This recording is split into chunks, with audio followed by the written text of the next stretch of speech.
Doping scandal में मुलव्वस होने के बाद पहली मरतबा लाहौर में मीडिया से बातचीत करते हुए फास्ट बॉलर शोएब अख्तर ने कहा कि डोप टेस्ट देने में ताखीर उनकी तरफ से नहीं हुई, बल्कि इस ताखीर की वजह डॉक्टर सुहेल की निजी मसरूफियत थी। शोएब ने कहा कि उन पर यह इल्जाम दुरुस्त नहीं है कि उन्होंने कमीशन के साथ तावन नहीं किया। खुद कमीशन के अरकान का रवैया उनके साथ हौसला शिकन था। शायद हम से ट्रेनर साहब को उठ के मिल रहे हैं या बॉब आता है उसको उठ के मिल रहे हैं और मेरी तरफ देखना पसंद नहीं कर रहे, तो मैंने उसके बाद उनके साथ कुछ नहीं किया। ना मेरी उनसे कोई बात हुई, ना कोई ऐसी बात हुई। मैं खाली ये कह रहा हूँ आई डिजर्व बिट रिस्पेक्ट। अब ये चीज लोग नहीं जानते। पूरी इंक्वायरी में मुझे आंख फ्लिक करते हैं, कुछ नहीं होगा, हाथ ऐसे कर रहे हैं, कभी क्या कर रहे हैं, और फिर उठ के उन्होंने मुझे आके वो कर दिया जी कि जी ये करता है, ये वो करता है।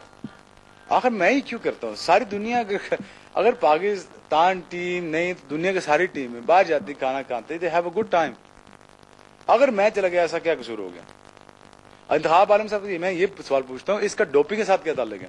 शोएब अख्तर ने कहा कि उन्हें अपने जेर इस्तेमाल रही दवाओं की तफसील कमीशन को तहरीरी तौर पर फराहम की थी। डॉक्टर वकार ने कमीशन को बताया कि नैनोरोल 2 से 20 नैनोग्राम हो सकता है, मेरा तो 14 नैनोग्राम है, लेकिन डॉक्टर की बात को नहीं माना गया और 2 साल की पाबंदी लगा दी गई। उसने कहा है कि 15 से 20 तो नॉर्मल आ जाता है एक एथलीट में, जो हाई परफॉर्मेंस एथलीट होता है शोएब की तरह, जो प्रोटीन शेक ले रहा होता है। ये भी उन्होंने प्ली की है जी कि हाई प्रोटीन शेक लेने से, क्रेटीन लेने से, जो अमाइसो टॉनिक ले रहे हैं, वाइपर ले रहे हैं, प्रो मैक्स 50 ले रहे हैं, नाइट्रोन 5 ले रहे हैं, टी बॉम्ब 2 ले रहे हैं, ये over the counter legal supplement है। लीगल सप्लीमेंट, मैं हमेशा से ये कह रहा हूँ, लीगल सप्लीमेंट है।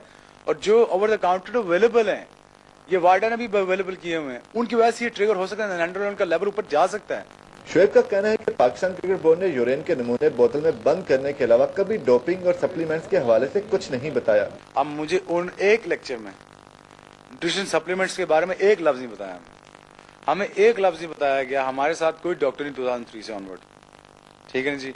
हमारे साथ कोई ऐसा नहीं कि बताने वाला कि ये सप्लीमेंट खाने से भी आ जाती है। कोई ऐसा लेक्चर नहीं हुआ जिसकी वजह से हमें ये बात चले जी कि ये चीजें हमने नहीं खानी। रावलपिंडी एक्सप्रेस ने उम्मीद जाहिर की है कि वो अपील कमेटी को अपना मौकफ समझाने में कामयाब हो जाएंगे और इस सिलसिले में उन्होंने गैर मुल्की माहिर ग़िज़ाइयात की भी खिदमत हासिल की हैं। मैं अभी भी अपनी मेंटेन करता हूँ, अपने इन्होंने से मेंटेन करता हूँ। मैंने कोई ऐसी गलत चीज नहीं खाई, और मैं ऐसी चीज क्यों खाऊंगा जो 4 साल पहले अपना वर्ल्ड फास्ट रिकॉर्ड में तोड़ चुका हूँ।